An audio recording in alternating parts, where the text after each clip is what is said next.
નમસ્કાર મિત્રો, સ્વાગત છે તમારું આપણી આ યુટ્યુબ ચેનલમાં જેનું નામ છે ગુજરાતી જીકેની જમાવટ.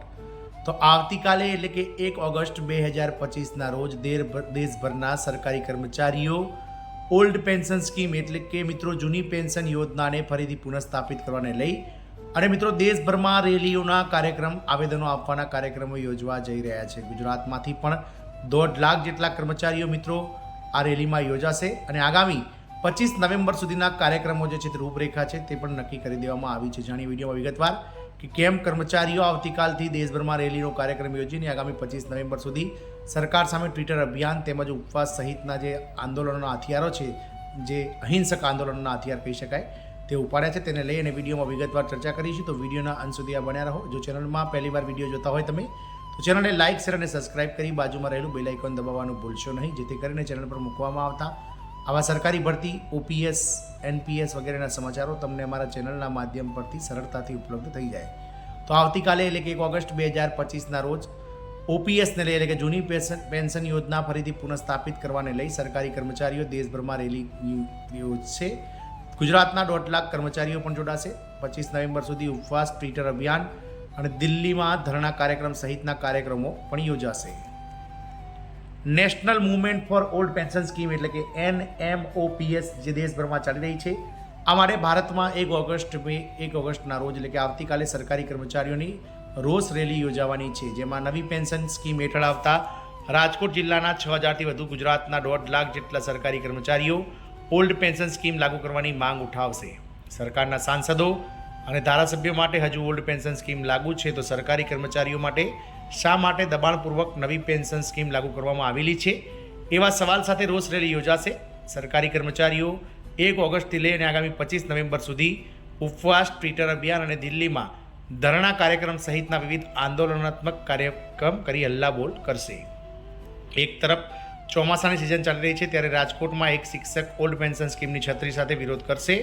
આ જ રીતે દેશના અન્ય જિલ્લામાં પણ આ પ્રકારે સરકારના અલગ અલગ વિભાગના કર્મચારીઓ નવી પેન્શન સ્કીમનો વિરોધ કરશે. 1 ઓગસ્ટથી 25 નવેમ્બર સુધી 3 તબક્કામાં વિરોધ કાર્યક્રમ યોજાશે. શહેરમાં આવતીકાલે એટલે કે 1 ઓગસ્ટ 2025ના રોજ સાંજે 5:30 વાગે બહુમાળી ભવન ચોકથી કલેક્ટર કચેરી સુધી રોષ રેલીનું આયોજન કરવામાં આવ્યું છે, જેમાં સરકારી શિક્ષકો સહિત 500થી વધુ સરકારી કર્મચારીઓ જોડાશે. ત્યારે આ બાબતે રાજકોટ શહેર પ્રાથમિક શિક્ષક સંઘના મહામંત્રી પિયુષ ભુવાએ જણાવ્યું હતું કે સમગ્ર દેશમાં 1 ઓગસ્ટથી રોષ રેલી અને ત્યારબાદ ઉત્તરોત્તર આંદોલનાત્મક કાર્યક્રમો યોજવામાં આવશે.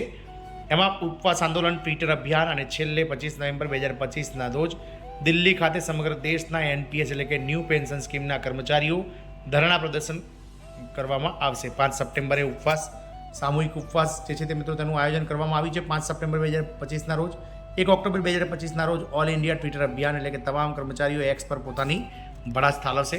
25 નવેમ્બરે દિલ્હીમાં તમામ સરકારી કર્મચારીઓ જે છે તે જંતર મંતર ખાતે ધરણા કાર્યક્રમનું આયોજન કરશે. સરકાર પૈસા શેરબજારમાં રોકી ઉદ્યોગપતિને માલામાલ કરી રહી છે તેવું પિયુષ ભુવાએ કહ્યું છે.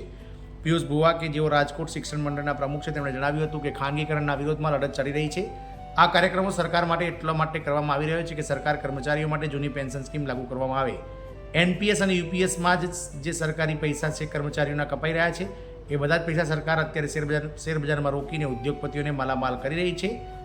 NPS નેશનલ પેન્શન સ્કીમ અને UPS યુનિફાઈડ પેન્શન સ્કીમ હાલ લાગુ છે, જેના કારણે શિક્ષક જ્યારે 58 વર્ષે નિવૃત્ત થશે ત્યારે તેના માટે માત્ર 2000થી 4000 જેટલું પેન્શન મળવાપાત્ર છે, જે જરા પણ યોગ્ય નથી. સરકારી કર્મચારીઓ માટે આ રેલી શા માટે છે? તો જૂની પેન્શન યોજના ચાલુ કરવા માટે. રાજકોટ શહેર જિલ્લામાં 6000થી વધુ શિક્ષકો અને અન્ય જુદા જુદા વિભાગોના 10000 જેટલા કર્મચારીઓને આ મુદ્દો અસર કરે છે. NPS UPSના વિરોધમાં આ રેલી છે, જેમાં અમારા રૂપિયા સરકાર શેરબજારમાં રોકી ઉદ્યોગપતિઓને માલામાલ બનાવે છે અને સરકારી કર્મચારીઓને પાયમાલ બનાવે છે. નિવૃત્તિ પછી અત્યારની યોજનામાં અમને માંડ 3000 જેટલું પેન્શન મળવાપાત્ર છે, જે યોગ્ય નથી. ધારાસભ્યો અને સાંસદો માટે નવી પેન્શન સ્કીમ છે, તો કર્મચારીઓ માટે કેમ નહીં, તે પણ મુખ્ય માગણી મૂકી છે. શિક્ષકોના મુખ્ય પ્રશ્નોની વાત કરીએ તો સરકારી સ્કૂલો બચાવવા માટે શિક્ષકોને શિક્ષણ સિવાયની કોઈ કામગીરી સોંપવામાં ના આવે. શહેરના નવા વિકસતા વિસ્તારોમાં નવી અદ્યતન સરકારી સ્કૂલો શરૂ કરવામાં આવે. સરકારી સ્કૂલો PT, ચિત્ર, કોમ્પ્યુટર, સંગીત શિક્ષકોની કાયમી ભરતી કરવામાં આવે, જે છેલ્લા 20 વર્ષથી થઈ નથી. સરકારી સ્કૂલોમાં રાજકીય અને ધાર્મિક સંસ્થાઓની દખલગીરી બંધ કરવામાં આવે.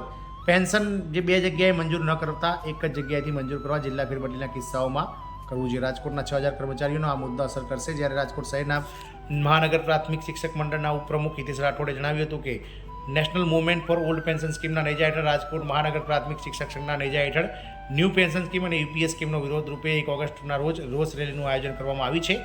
રાજકોટ શહેરના 700થી મળીને 6000 જેટલા અને સમગ્ર ગુજરાતભરના 1.5 લાખ કર્મચારીઓને આ મુદ્દો અસર કરે છે. શિક્ષકોની ઘટ કરતાં અન્ય કામગીરીને સોંપવામાં આવે.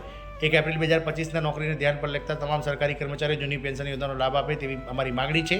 આ ઉપરાંત અન્ય મુદ્દાઓમાં સ્કૂલોમાં શિક્ષકોની ઘટ છે. મહાનગરપાલિકાની સ્કૂલોમાં જે શિક્ષકો જિલ્લા ફેરબદલી કરીને આવ્યા છે તેમને પેન્શન મંજૂર કરવા માટેનો પ્રશ્ન છે. તો સાથે જ એચટાટ આચાર્યના સેવા ગણવા તેમજ બદલીના પ્રશ્નો છે. આ ઉપરાંત શિક્ષકોને ચૂંટણીલક્ષી કામગીરી સહિતની કામગીરી રોકવામાં આવે અને એને લઈને વિદ્યાર્થીઓનું ભણતર બગડે છે, જે પ્રશ્ન ખૂબ જ મોટો છે. આમ મિત્રો, આવતીકાલે 1 ઓગસ્ટના રોજ સમગ્ર દેશભરમાં જે છે તે મિત્રો આગામી 1 ઓગસ્ટથી લઈ અને મિત્રો 25 નવેમ્બર સુધી દેશભરમાં ઉપવાસ, ટ્વિટર અભિયાન, દિલ્હી ધરણા સહિતના કાર્યક્રમો યોજી અને સરકારને ફરી એકવાર ઓપીએસનું જે છે તેને લઈને મુદ્દાને લઈને સરકારને ભેસમાં લેવાની તૈયારીઓ સરકારી કર્મચારીઓ જે છે મિત્રો તેમણે આદરી છે. જય હિન્દ, અસ્તુ.